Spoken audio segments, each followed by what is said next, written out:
এবারে chief manager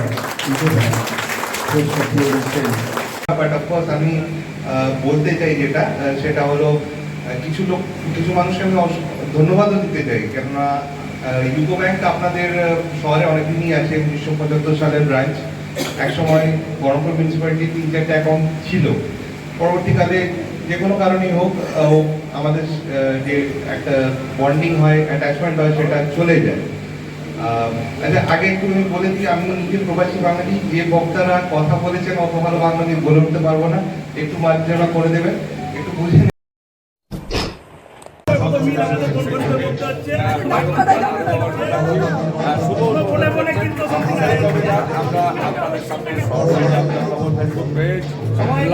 আপনাদের সামনে এই মুহূর্তে তুলে ধরছি। আপনারা করতে করতে আমাদের মানে সমস্ত রকম ভাবে আমাদের এখানে ইনভলভ হতে হয়েছে। তাতে আমাদের কি ক্ষয়ক্ষতি হচ্ছে আমরা দেখছি না।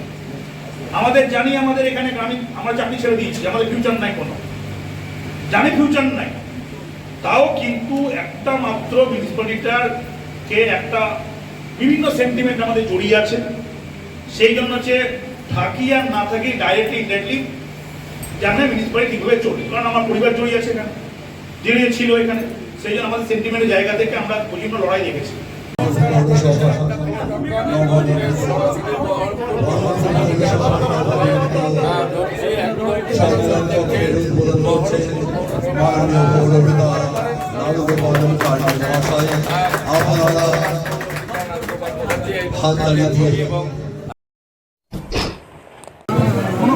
অ্যাকচুয়ালি কোনো কমিউনিটি হল সেটা ছিল না মিউনিসিপ্যালিটির ভেতরে।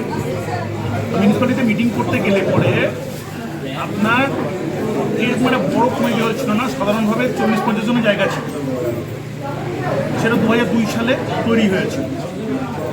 আমরা এই প্রযুক্তি উপলব্ধি করে, কারণ গভর্নমেন্টের এখন এত ট্রেনিং এবং এত আমাদেরকে প্রত্যেক দিন রেসপন্স হচ্ছে, প্রত্যেকদিন ডেঙ্গু থেকে আরম্ভ করে, হেলথ থেকে আরম্ভ করে, আপনার ভেক্টর কন্ট্রোল থেকে আরম্ভ করে যাবতীয় ট্রেনিং সমস্ত মিউনিসিপ্যালিটির এখানে হচ্ছে। এই বহরমপুরে সেন্ট্রাল জোন করে এখানে ট্রেনিং দিচ্ছে এবং বাইরের অফিসাররা আছে।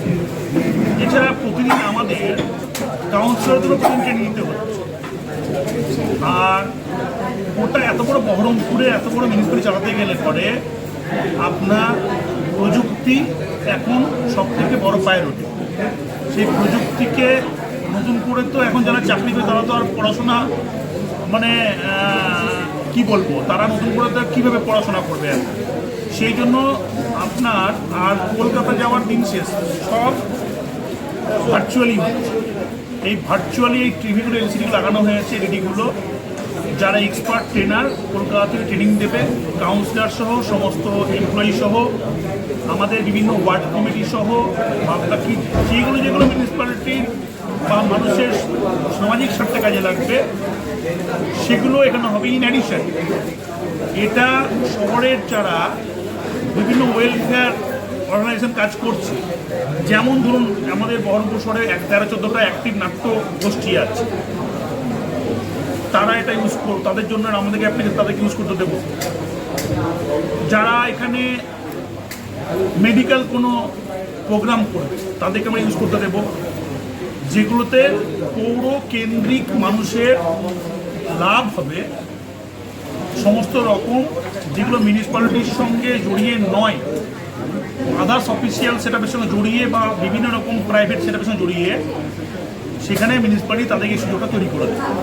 সেই প্ল্যাটফর্মটা এখানে তৈরি করে দেওয়া হলো। এরকম একটা ইন হাউস পার্কিং স্পেস সমেত মিউনিসিপ্যালিটির একটা প্রাইম প্রিমিসেসে ল্যান্ডমার্কে, এবং সেখানে সব কিছুতে সুবিধা আছে, ট্রান্সপোর্টেশন থেকে আরম্ভ করে ল্যান্ডমার্ক হিসাবে, এবং পরিষ্কার পরিচ্ছন্ন হাইজিনিক মেনটেন করে এবং ওয়েল সিকিউরিটি মেনটেন।